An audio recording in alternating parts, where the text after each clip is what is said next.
et vigilante. C'est la bataille des... Ouais, c'est déjà la 6e accélération ou la 7e d'Anna van der Breggen. Elle est remontée, hein, la néerlandaise, l'ancienne championne du monde, après sa contre-performance hier. Son retour à la compétition après ces années dans la voiture de direction sportive. Elle espérait mieux sur ce Tour de France Femmes avec Zwift. Et pour l'instant, elle est en train de mettre un sacré bazar sur cette dernière étape. Ouais, piqué au vif hier avec cette défaillance sur les pentes du col de la Madeleine. Aujourd'hui, c'est tout ou rien, c'est la victoire d'étape. Tant pis si c'est pour perdre encore des places au classement. Une ascension aussi longue, ne pas se mettre dans le rouge, sinon ça peut vite devenir un calvaire. Oui, un petit peu comme hier. Alors même si hier on était sur l'ascension finale, lors du col de la Madeleine, c'est vrai que dans cette ascension du col de Jouplane, il faut également trouver le rythme, ne pas se mettre dans le rouge, bien gérer son effort. Ah, et si la meilleure défense c'était l'attaque, Jackie, peut-être bien vu pour Sarah Gigante. Oui, j'ai le sentiment qu'elle ne va pas attendre la mi-pente pour en mettre une. Hein. On l'a dit. Chute en tête de peloton, groupe maillot jaune, avec Cédrine Kerbaol qui est partie à la faute. Avec Magdeleine Vallière, également pour l'IF Education Oatly. Problème de chaîne maintenant pour la française du team IF Education Oatly. Ça, c'est pas un bon mood, juste au pied. On a chassé de l'avant pour Cédrine Kerbaol. Elle va être poussée par sa partenaire, la Suissesse Noémie Rugg. Ça va repartir, attendu par Magdeleine Vallière. Et de King of Cycling sur le hashtag LRP, y a-t-il une super combative sur ce Tour de France Femmes avec Zwift? Oui, il y en a une et je souhaite bon courage pour pouvoir la nommer. Je ne sais pas vous, Roxane, je ne sais pas vous, Jackie, mais il y a quand même pléthore de candidates. Oui, c'est pas être facile.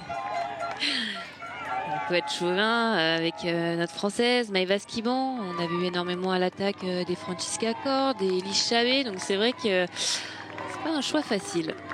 Oui, et puis après sur le plat, bon, je pense qu'on l'a déjà. Vous savez ce qu'on fait généralement avec des signes. Je laisserai Jackie parce que je sais que... Attention. Et l'attaque d'Emi Vollering de derrière avec Kasia Nevadoma immédiatement dans la roue. Pauline Ferrand-Prévot dans un deuxième temps. Peut-être la victoire d'étape qui se joue aujourd'hui. Le podium également, la deuxième place. Kasia Nevadoma qui serre les dents.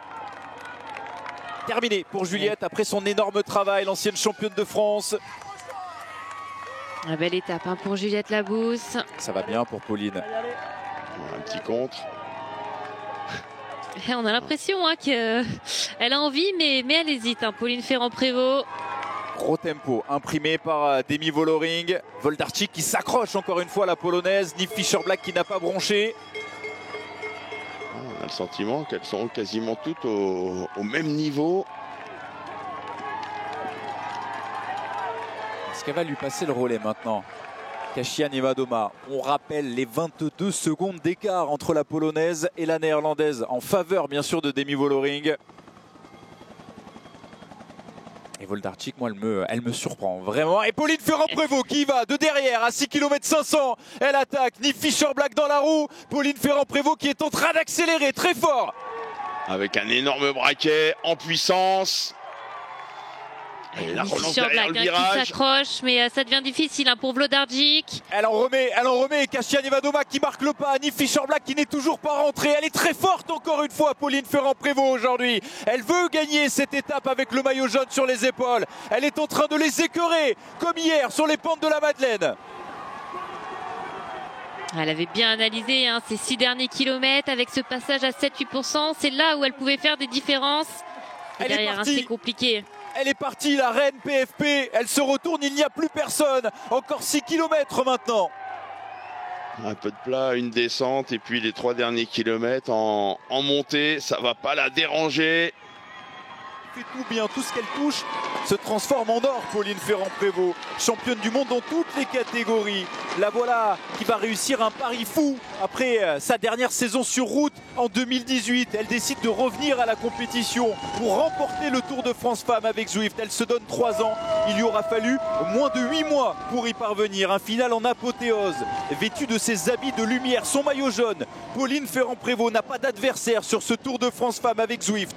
Elle rentre un peu plus dans la légende, dans l'histoire de son sport. Elle dompte les portes du soleil de Châtel. Vous avez été grandiose, Madame Ferrand-Prévot. Vous voilà reine de ce Tour de France Femmes.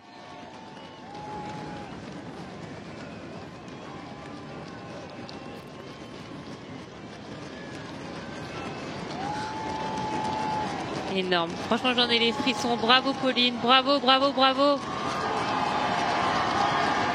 Un dernier petit regard, Med tout est en maîtrise, vainqueur du Tour de France, vainqueur de 2 étapes, les 2 dernières étapes de montagne. Derrière, la bataille pour la 2e place avec Demi Vollering qui va conforter sa 2e position au classement général. 2e l'an passé, elle terminera une nouvelle fois 2e. Kasia Nevadoma, la tenante du titre, qui va terminer 3e de cette étape et 3e également sur le podium général final. Niamh Fischer-Black qui en termine, et les images au bout de l'effort, une nouvelle fois après hier sur les pentes de la Madeleine. Elle a mis tout le monde d'accord, elle va pouvoir savourer, elle va pouvoir réaliser, elle vient d'écrire quelque chose d'énorme, de magnifique. Ça n'a pas de mots, c'est extraordinaire ce que nous a fait Pauline Ferrand-Prévot sur ces 9 jours de compétition.